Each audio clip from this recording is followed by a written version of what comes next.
it's Dr. Asha. Listen, I know you are so excited, just like me, about this Temple Fit Challenge that we are getting ready to start. It's a 40 days and 40 nights Temple Fit Challenge, and we're so excited about the next level our temples are going to be challenged to go to. Now, the first part of that challenge is 21 days of a temple cleanse. So I just wanted to do a short video to kind of give you some tips that I've learned along the way with cleanses that I've done in the past so that you can be successful with this. The first thing is you need to be spiritually ready. If you just jump into it and you're not spiritually ready and you don't have those spiritual goals pushing you forward, you're going to give up. I did my first time around, and I learned the second time around I had to be spiritually ready. If you go to Daniel 1, you'll see in Daniel 1 that the Hebrew boys were stolen. They were taken into captivity, and the king wanted them to be his slaves. And so the king said, let's feed them red meat. Let's fatten them up. I want them to be really strong, because if they're going to be my slaves, then they need to be able to handle hard work. So the guard went to go feed the young men, and Daniel, our friend, said, we don't eat like that in my culture. We serve someone else. I would like to propose that we eat fruits and vegetables and drink water. And the guard said, are you kidding?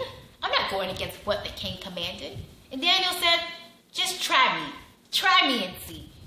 So the guard gave in, and Daniel and his friends, they ate fruits and vegetables and drank water for 10 days. When the guard came back 10 days later, he noticed that Daniel and his friends were 10 times smarter, 10 times stronger, 10 times better overall than the rest of the Hebrew boys who ate the king's food. Now, what does that say to you? Well, for 10 days, they saw in the end they were 10 times better. And all my mathematicians, you know, 10 times 10 is 100. So they were making 100% of what God had for them. They were 100% capacity intellectually, 100% capacity in their strength, 100% capacity in their temple. And don't you want to be at 100% too? That's why you have to be spiritually ready.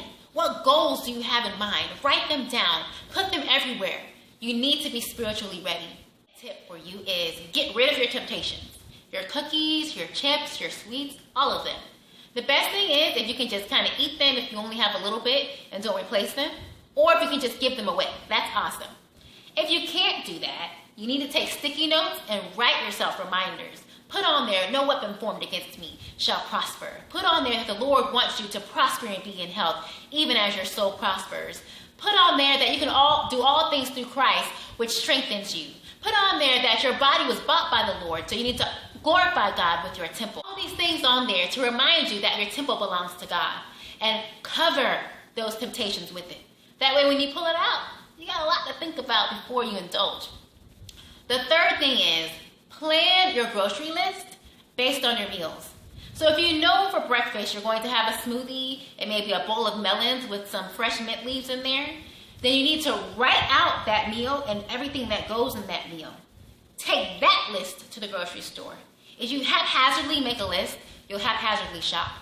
If you haphazardly shop, you'll come home and haphazardly cook, and then you'll haphazardly eat.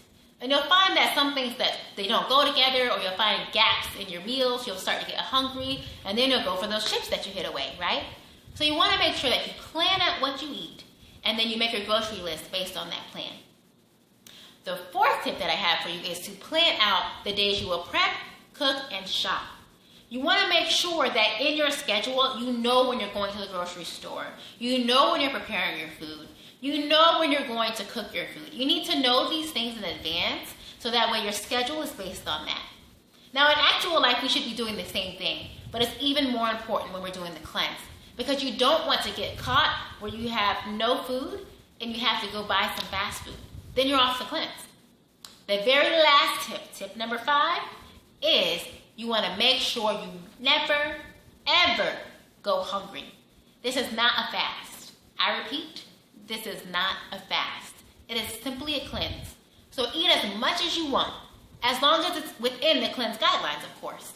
You should never feel like you're starving because of the cleanse.